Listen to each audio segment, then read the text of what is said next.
totally unrelated, a place for history, trivia, media, brain farts, and the occasional venting session. My name is Diana. And I am Irina.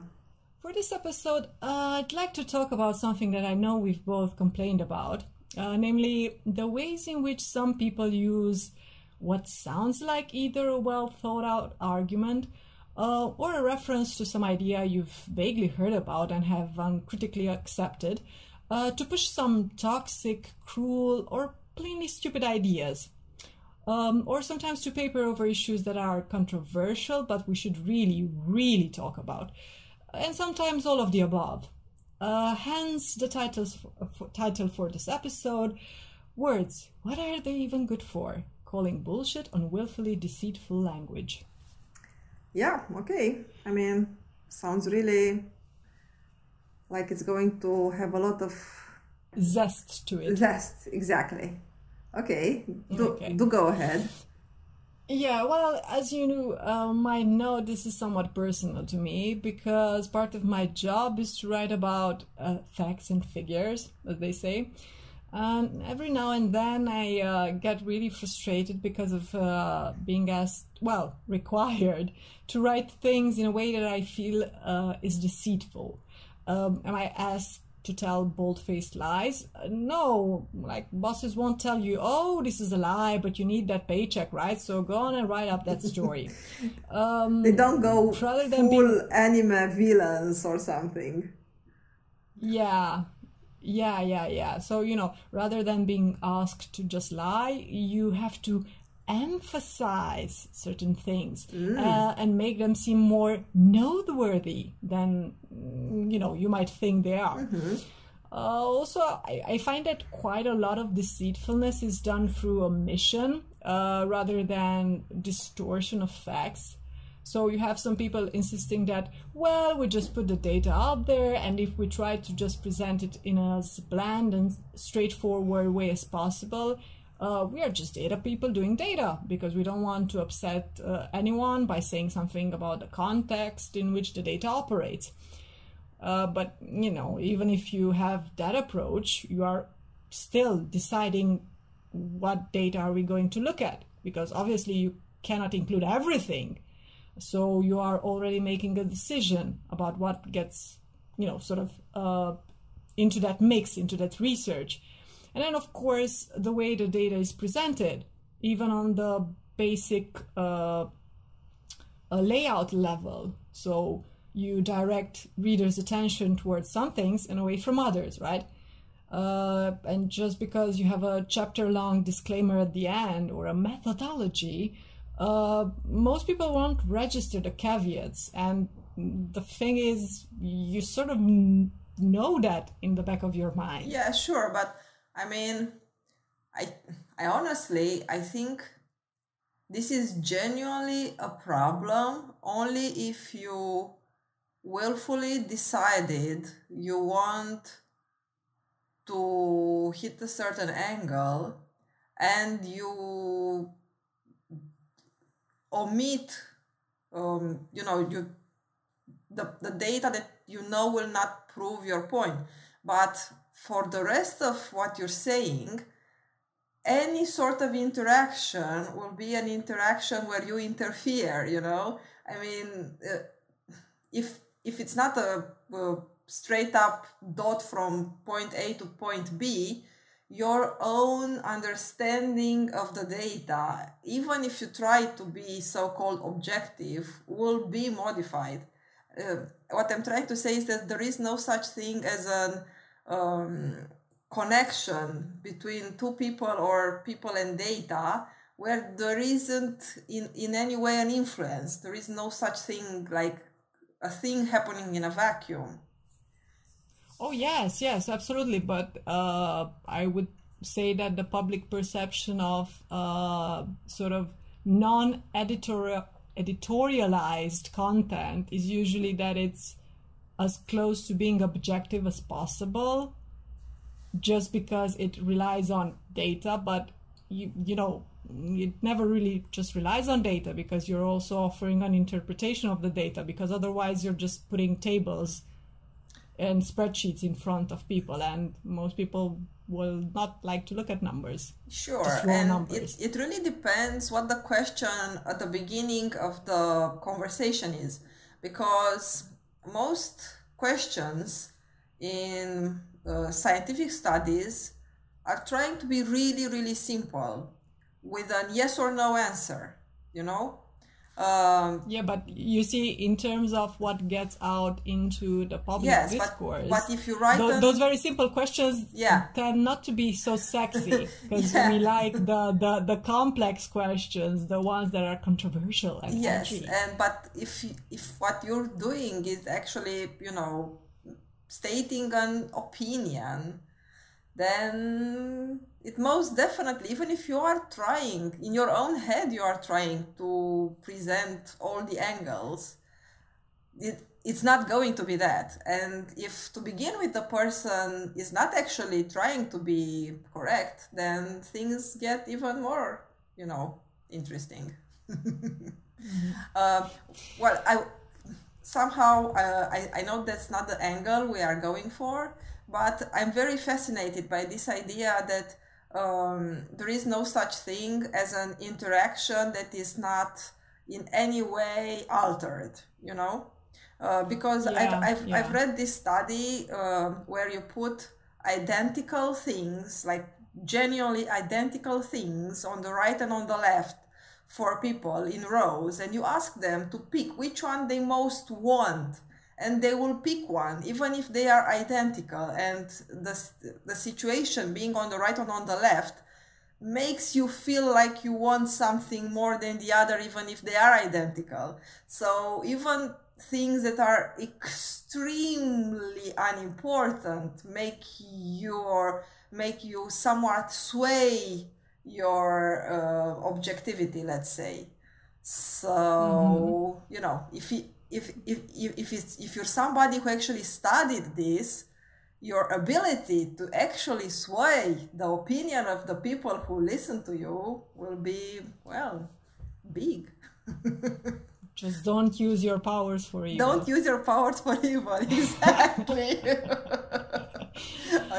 Okay, so let's try to get back to the topic in hand. Well, I mean, as you said, there are many ways to approach this subject, because it's a pretty vast subject. But I thought that, while I was looking up my bookmarks and stuff for this episode, I stumbled upon an article study that I think can act as a useful structure for the discussion, because it captures quite a few of our pet peeves, so to speak. Want to see what I got here? Yeah, sure. Please don't say no, because I don't have a plan B. Yeah, go ahead.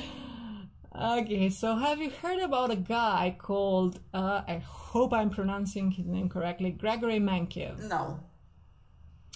Okay, I haven't either until recently, and although I'll briefly go over his background, what we're really interested here are ideas, right?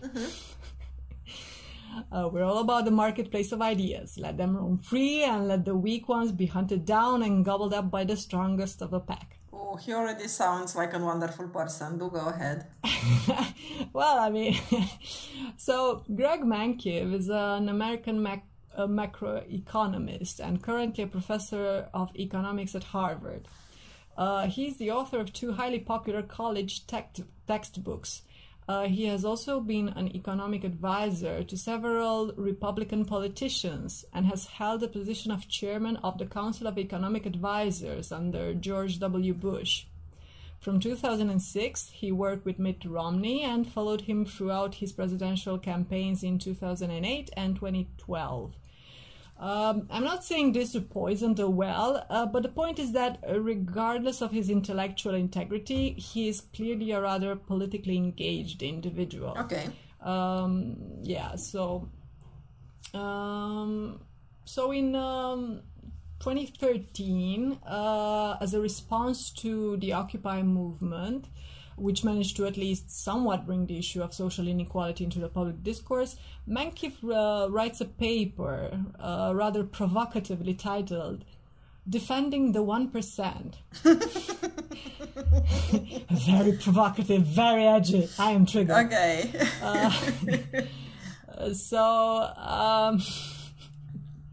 Let me read some, before we begin, let me read some interesting bits. Apparently, in 2011, several of his economics students staged a walkout from his classes after handing him the following open letter, which criticized his approach to the subject. Because remember, his textbooks are sort of essential reading for them. So they complained about the following. We found a course that espouses a specific and limited view of economics that we believe perpetuates problematic and inefficient systems of economic inequality in our society today.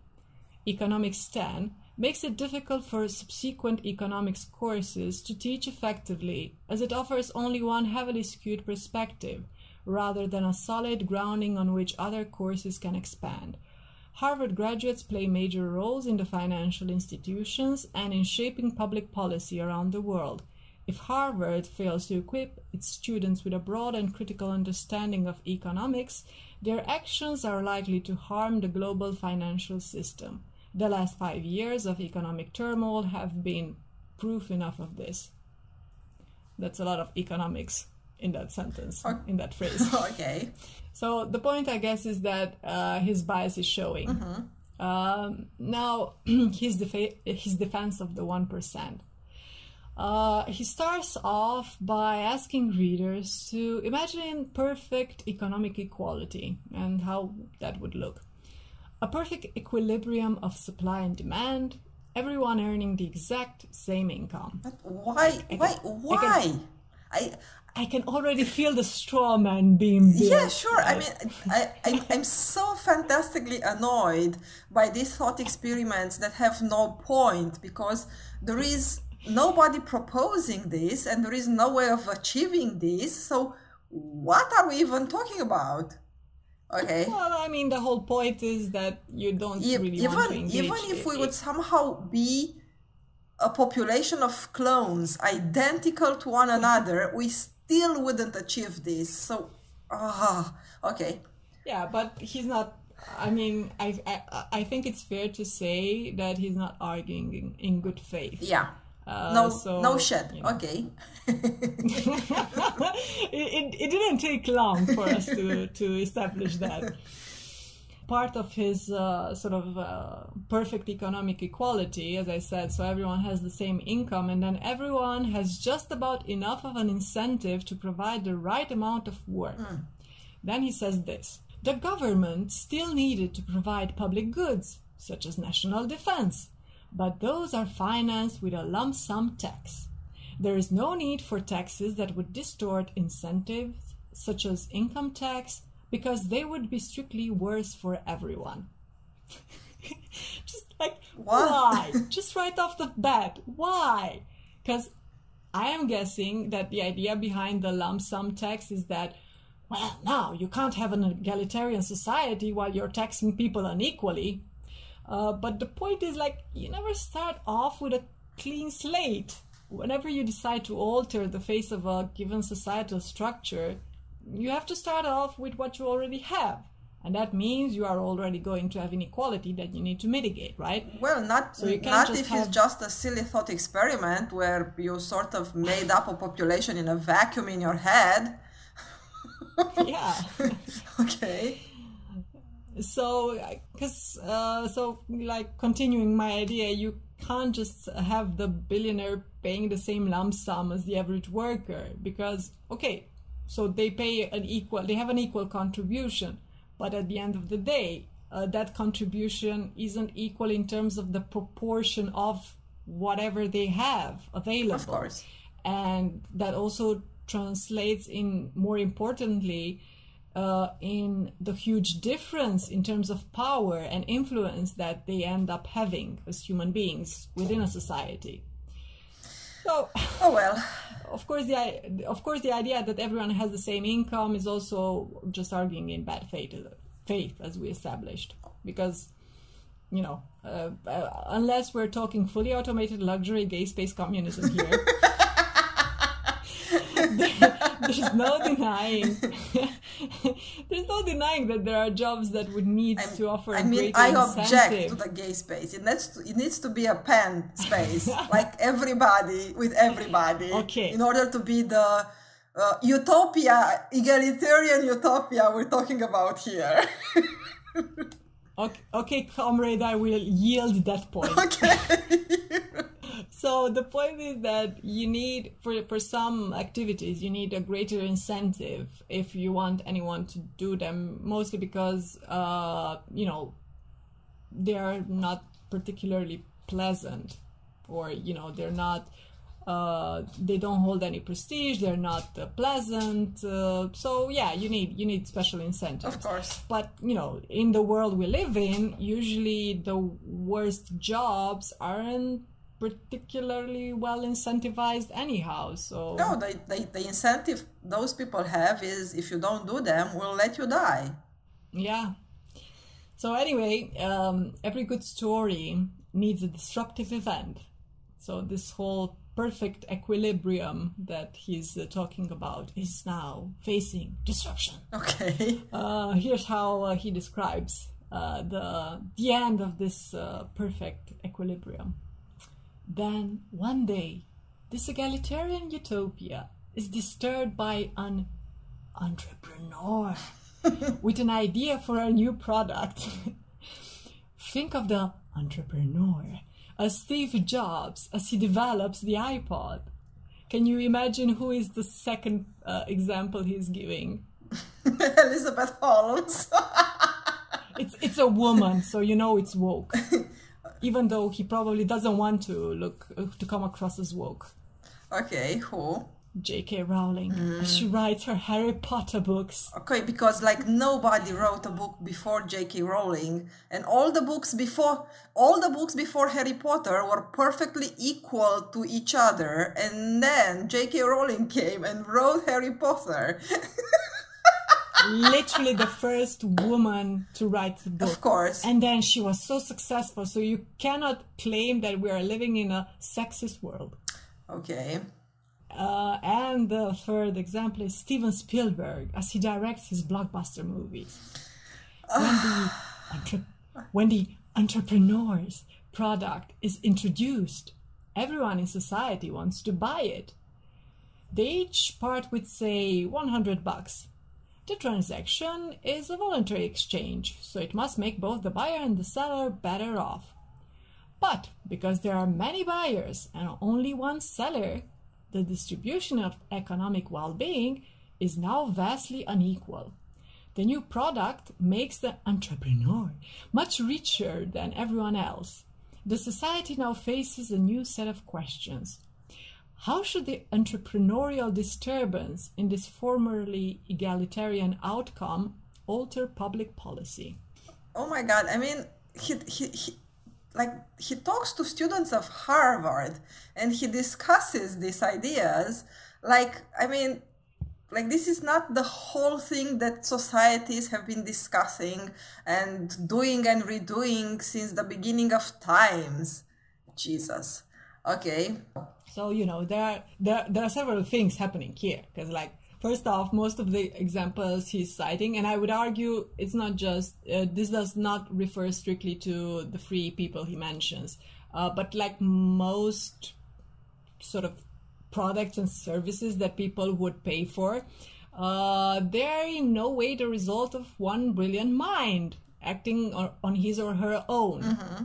Because even if you think of something like an author writing a book, in order to get that book to be published and to distribute it to the public, you're probably relying on the work of some other people, even if you publish online, because you have to have a server that is set up by someone. You have to have probably an editor. I mean, come on. You probably want to have an editor. Are you trying to tell me that there is no such a thing as a completely self-made man or woman? Is that where you're going? I would argue there isn't such a thing. Not unless we're just talking in terms of pure thought experiments that have very little relevance to the real world. I can see the red paint on your wall there, darling. Yeah, so the point is that while the buyers might voluntarily part with their $100, how that money is shared among the collective that has made a product or service possible is beyond their control. And sadly, it's usually beyond the control of most people who contributed to those products and services as well. So this is not a question of denying the fact that, yes, there are things that can become at some point extremely popular and hence drive and usually big sums of money towards that product or service. That's not the point. But who gets to win the lottery when these events occur? Well, that's the whole point of the debate. And whether it tends to be a small group of people again and again. Because, lest we forget, once you've hit the jackpot once, you then have resources to anticipate or sometimes even facilitate such disruptive events in the future. Of course. Because, you need money to make money. Of course. So, a few paragraphs down, Mankiw starts showing his hand, so to speak. Here's what he says. In my view, this thought experiment captures, in an extreme and stylized way, it is a very extreme and stylized way indeed, what has happened to U.S. society over the past several decades. Since the 1970s, average incomes have grown, but the growth has not been uniform across the income distribution. The incomes at the top, especially in the top 1%, have grown much faster than the average. These high earners have made significant economic contributions, but they have also reaped large gains. The question for public policy is what, if anything, to do about it. So let me get this straight. Until the 1970s, America was a somewhat egalitarian society, and then it's where things went astray.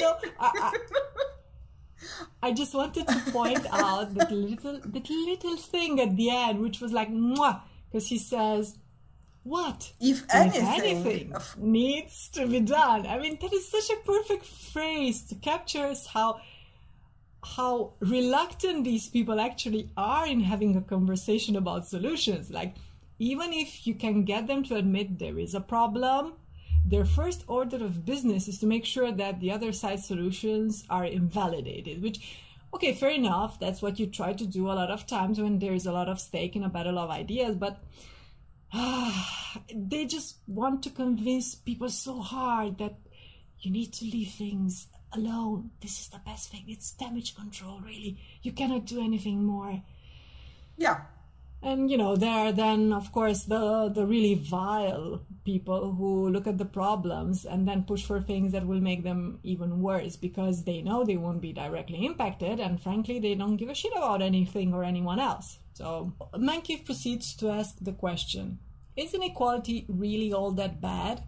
Only he says, well, depending on who is unequal, morals and values come into play. So let's talk economics here. And since some economists argue that inequality is not something you want because it also means there is a lot of inefficiency creeping into your system, he turns his attention towards this idea. So inequality is bad because inefficiency. More common is the claim that inequality is inefficient in the sense of shrinking the size of the economic pie.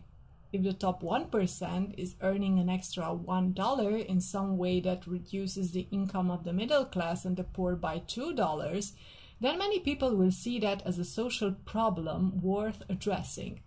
For example, suppose the rising income share of the top 1% were largely attributable to successful rent-seeking. Joseph Stiglitz's book, The Price of Inequality, spends many pages trying to convince the reader that such rent-seeking is a primary driving force behind the growing incomes of the rich. This essay is not the place for a book review, but I can report that I was not convinced. Stiglitz's narrative relies more on exhortation and anecdote than on systematic evidence. There is no good reason to believe that rent-seeking by the rich is more pervasive today than it was in the 1970s, when the income share of the top 1% was much lower than it is today. Okay. Okay. So, bitch, please. So, rent seeking doesn't only apply to paying actual rent for use of a property, but let's just focus on that bit just for a second. Like, look at the increase in rent compared to people's income, which is also due to stagnant wages. The fact that in some places housing development, especially affordable housing, is delayed or scrapped in favor of luxury condos that are then used as a sort of money deposit for foreign and domestic investors rather than as homes. Also, sometimes housing just doesn't get built or construction is delayed precisely to drive up prices. Not to mention that since you have fewer government-sponsored housing projects, for instance, private companies don't have to worry about competition from the public sector. Also, many companies that own these buildings will renovate the property, whether that is needed or not, to then justify a price hike in the rent. And if the tenants alert the authorities about this, there have been documented cases about landlords who've sent out people to just sort of drill into outside walls or otherwise damage the premises, so that then they can claim that the buildings really need work done, and then they can again increase the rent. So, as we said about just like willfully omitting data and context that would, and on top of all of this, what about all the mergers, which means that even in terms of private companies competing on the market, you have a smaller and smaller set of players, which makes it easier and also more efficient for them to just reach an agreement behind closed doors than to fight it out on the market. Of course, and I mean also the fact in itself that even if the seeking of rent, the desire of wealthy people to get rent and the need of the poorer people who don't have housing to pay rent, even if the feelings in themselves are there in the same quantity, let's say, the fact that the people who get that rent tend to be a smaller and smaller number of people, and the people who pay that rent tend to be a bigger and bigger and bigger number of people, just that in itself, because that is why we talk about the 1%, who honestly didn't used to be. I mean, the way he phrases it like, no matter when back in history you go, there's always been 1% of the population who has as much money from the total money in the world as it is now, which is obviously not true. I mean... Yeah, because he, again, about sort of relying on different ideas people have. Yes, people always know that throughout history, and that they also suspect that this is going to be the case in the future as well. There will always be the upper crust, a group of people that will have disproportionate wealth. But the disproportion was not the same. Yeah, exactly. Yeah. So Mankiw introduces a book by Goldin and Katz called The Race Between Education and Technology. And he references this book because he says that the authors argue that skill-biased technological change continually increases the demand for skilled labor. So, you probably love this whole education is the solution to everything. Absolutely. Because it's going to be big. It's going to be big. So he goes on. By itself, this force, that is skilled biased technological change, tends to increase the earnings gap between skilled and unskilled workers, thereby increasing inequality. Society can offset the effect of this demand shift by increasing the supply of skilled labor at an even faster pace, as it did in the 1950s and 1960s. In this case, the earnings gap need not rise and indeed can even decline, as in fact occurred. But when the pace of educational advance slows down, as it did in the 1970s, the increasing demand for skilled labor will naturally cause inequality to rise. The story of rising inequality, therefore, is not primarily about politics and rent-seeking, God forbid, but rather about supply and my demand. God. There is so much wrong with everything here. I mean, I'm sure it is a problem of supply and demand, but this idea that if you educate enough people, by miracle, jobs will appear is completely unsustainable, because what we have observed in skilled and unskilled labor is that a lot of the labor can now be done through different ways of machines and technology. And you do not need more people to do that job. You need less and less people.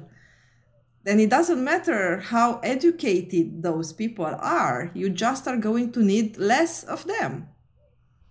Yeah, but also I think it's the case that as we've seen during the lockdown and everything, a lot of occupations that people just sort of brush off or deem low skilled are actually essential. Like, I keep joking with some of my friends that if, for instance, not just the people doing my job at my company, but like everyone having my occupation in the world would just stop, people would be like, yeah, okay, whatever.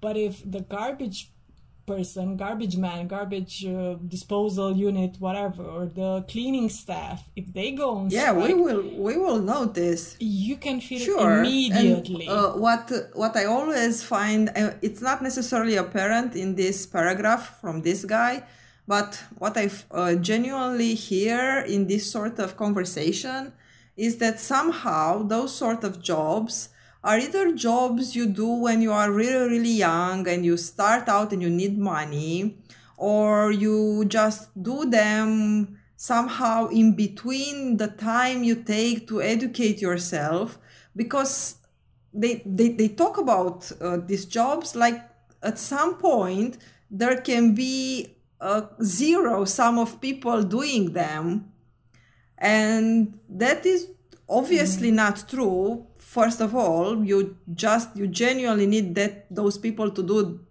those jobs, and also you will always have people who cannot reach a certain level of education due to different problems, some of them that are fixable in the education system, and other people just cannot reach those kinds of high levels. But still, or there are even things like personal sort of obstacles that people might face. So even if you have material conditions that are that would in theory make education possible for most people, you might have problems in your family, emotional problems or things like that, and can still hold definitely you back. Not everybody can be anything. That's for sure. And we shouldn't want everyone to be, I don't know, a developer or a brain surgeon. One thing I've heard during this lockdown about the people that have been deemed essential workers, that some of those workers have been saying that they feel a lot more sacrificial than they feel essential.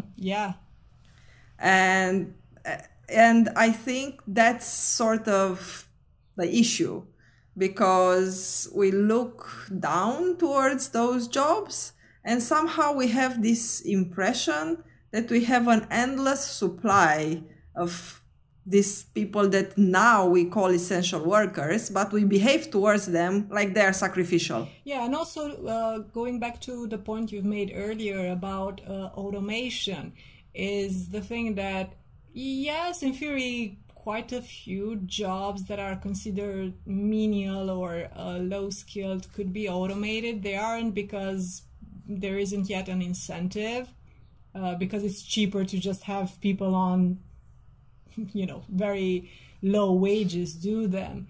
But somehow, even though they aren't automated, they, as you said, sometimes they get treated like they're just machines, and they aren't noticed. They are, as you said, looked down upon.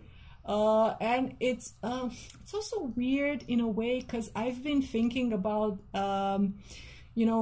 certain jobs in things like hospitality, catering.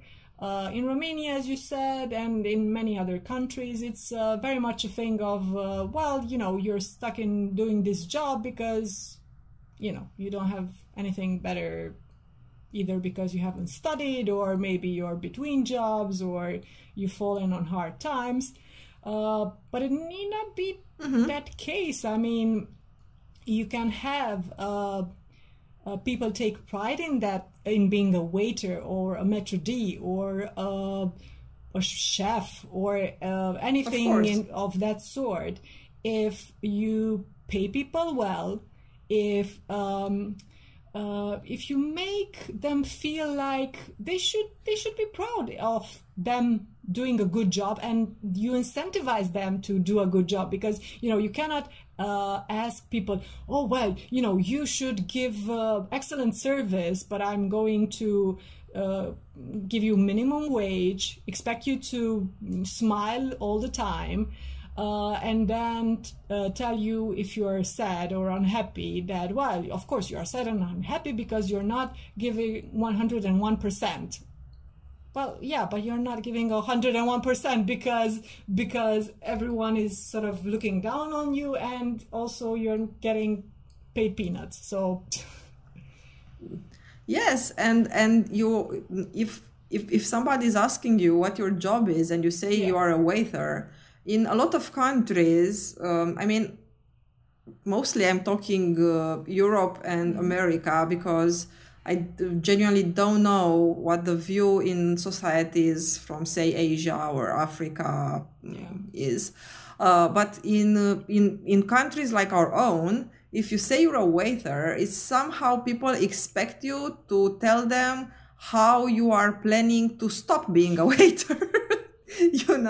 Like, it's not a job in itself. And if you don't think of your job as this is my job in itself, of course, you will not put 100% in it, because that's not what you're actually doing. You are just sort of stepping on something towards something else, which is absolutely fine if that is genuinely what you want to do. But a lot of the times, it just is not. It is that a person will make this sort of job their job for a lifetime, and they will feel more and more ashamed of saying it the older they get. Yeah. And this definitely damages the person, and it also damages the people who receive the service from that person. So I don't see exactly who's benefiting from this. Except for the people who don't want to pay those people. I mean, those people are benefiting. Yeah. Yeah. I wanted to highlight a few things in the excerpt I read just a while ago, because it's like a perfect cocktails of omissions.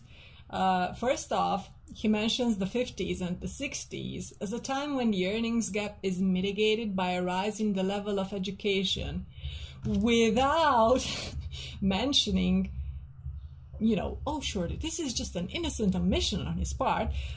So without mentioning the fact that at the time, the US rolled out an impressive effort to educate its citizens, as part of the space race, and in general, because of the pressure posed by the USSR as a rival that offered up an alternative system that countries around the world could sort of look at and maybe adopt. And also the New Deal was still in place, and Keynes' ideas ruled, and government intervention was deemed not only necessary at certain times, but also taken for granted, that it will happen. Taken for granted. Yeah. And then, Mankiw says that in the 70s, again, no major political and economic shifts took place during this time. We won't mention anything. That the pace of education gains slows down. And it's only to be expected that since some rubes refuse to get an education, those who do will get paid more by their employers. Thus, inequality rises once again. But on the one hand, education that is made accessible to everyone is receiving less and less funding from the 70s onward. And because the money is being redirected to private school, you are also messing with the quality of the education people without means have access to. And then on the other hand, those who are still able to afford an education, although not without getting massively indebted, are considered some of the most well-educated generations, because you keep hearing this. Despite all the sneering at younger generations, they are still more educated than their parents. So okay, it would follow that if you are one of the lucky people who manages to access education and have also opted for something that is really hot right now on the jobs market, you should be good, right? And yet you still get people who, they do earn more than others, but they are squeezed by their rents, health insurance, student debt, because most of the high-paying jobs are concentrated in cities that also have a higher cost of living. And lastly, something he conveniently fails to mention once again is that most of the jobs created after the financial crisis were low-paying, precarious jobs. So, many of the people who managed to step out of unemployment after the financial meltdown are working in the so-called gig economy. So is there a hunt for talent in some specific areas? Yeah, but these much sought after specialists are just a sliver of the overall labor force. I mean, I think our perspective, coming from a completely different country than America, really helps us see the problem here. Because I am a, let's say, high-skilled individual, being a medical doctor. And yet I earn not all that much if you tell my income to somebody in America. And yet, due to the fact that I could go to school without paying any particular amount of money, and I had housing, I wasn't paying rent while living with my mom. We had our own home. And then I got the money for a new house also from my parents by selling another house. At none of these points I had to make a huge investment that would weigh me down. And due to that fact, even if I actually have quite a modest earning for somebody who is highly skilled, I am actually doing fairly well. That I am sure a lot of people in America earning a lot more than me cannot afford. I'm sure a lot of people in America that would also be somewhat middle class as I am, do not afford to actually build their own house, and go on, let's say, 2 holidays outside of their own country a year and eat at restaurants Not and all anymore. of that. Yeah, sure. I mean, we're not talking about this weirdly out of space and time moment. But yeah, I mean, I am actually not paid all that much, even if I am a high-skilled worker. My country overall has a lower income, even for highly skilled people. And still, because our overall system, even if fantastically shitty, is better it makes my life be quite, enjoyable and easy to live. Yeah, I mean, you've hit upon quite a few differences here, because also in countries like Romania or several other countries in Europe and elsewhere, I'm sure you also have this sort of more tightly knit, at least familiar relations, Yes, maybe yes, than in the absolutely. US, where also, it's a huge ass country and people are also more used to moving. So I guess even family can seem far away, and not just in terms of distance, but also probably you become more independent because it's a must, right? Yeah. At a much younger age, and you stay like that unless you have to literally go and move in with your parents because you cannot afford to live anywhere else. And also with the sort of people you would have as your friends or acquaintances as an adult, right? And if you can only rely at most on your spouse or your partner to be there and help out financially, at least, not to mention, emotional labor and everything else that goes into an individual's well-being, then of course you are a lot more vulnerable in terms of how your life gets messed up if you have these huge income and wealth inequalities. Yes, and not to mention the healthcare. I mean, if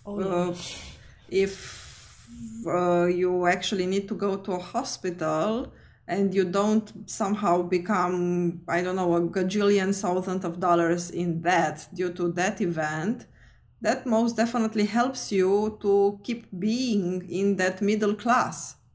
So yeah, definitely there are many, many things when you present such a scenario as this guy is doing here.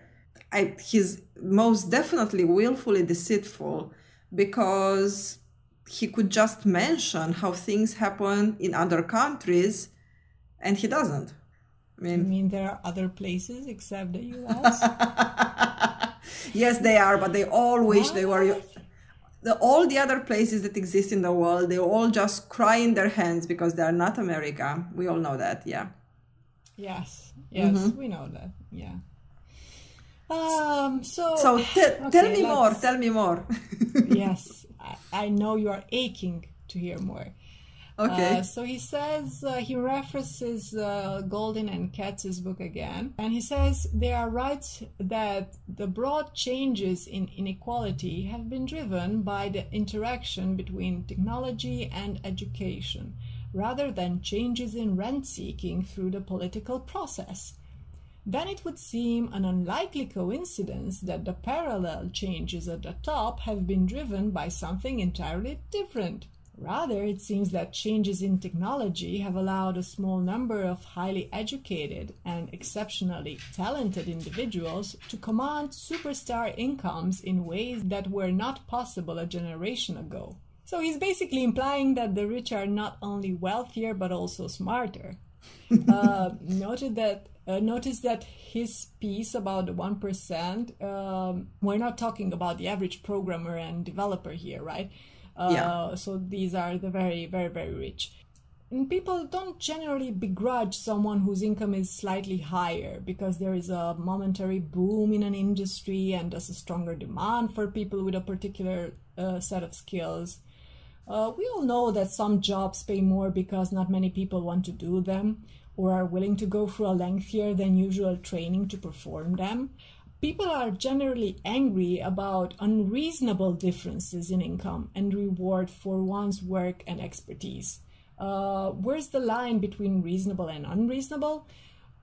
Well, luckily the differences that make most of us angry are huge and gaping enough to be obvious. Of course. I mean, when you just have a guy who will become the first trillionaire at the same time where you have millions and millions of people out of work and basically having to struggle to stay alive, And the guy who is becoming a trillionaire is actually doing a public fundraising in order to give his employees,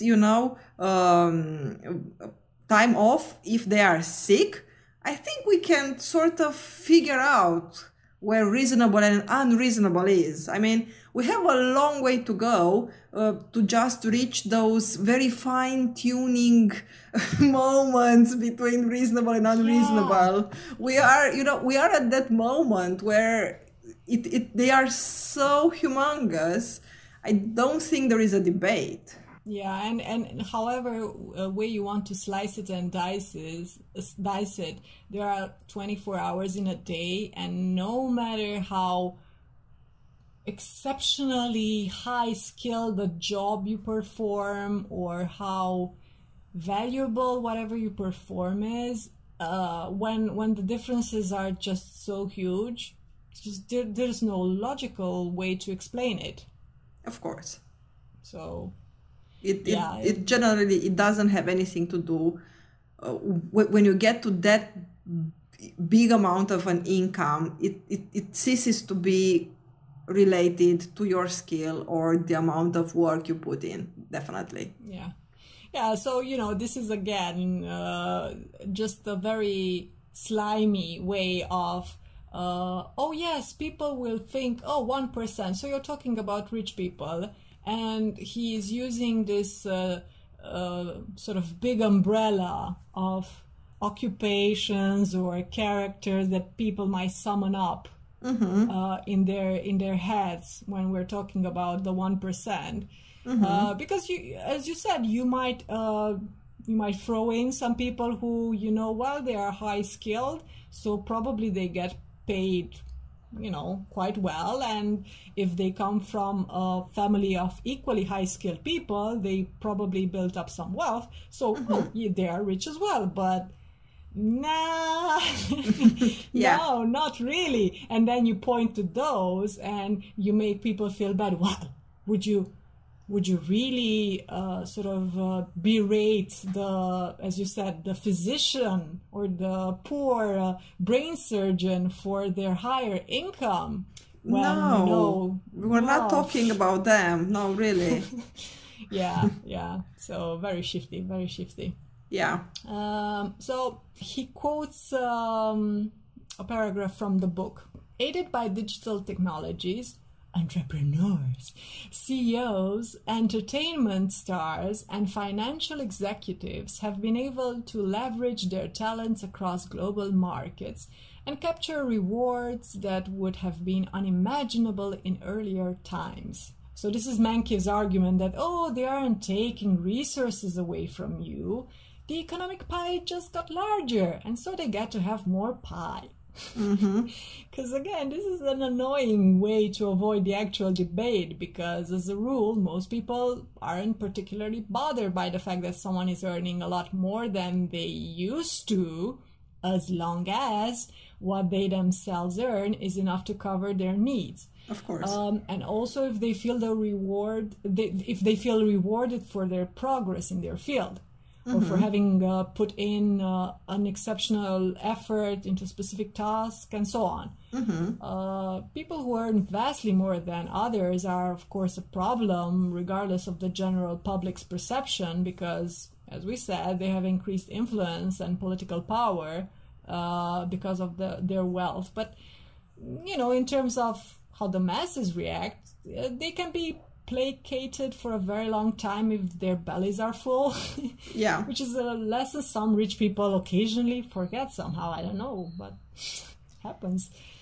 Yeah, apparently it's been a long time from, I don't know, the French Revolution. Yeah. That moment in time, generally these sort of people tend to love so much. The beginning of the Enlightenment. Yeah, well, those peaceful times.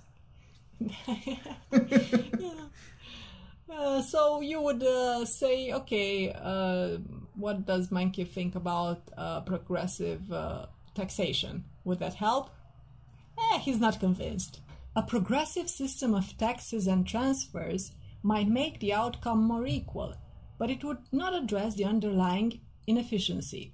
For example, if domestic firms are enriching themselves at the expense of consumers through quotas on imports, as it is the case with some agribusinesses, the solution to the problem entails not a revision of the tax code, but rather a change in trade policy. I am skeptical that such rent-seeking activities are the reasons why inequality has risen in recent decades, but I would support attempts to reduce whatever rent-seeking does occur.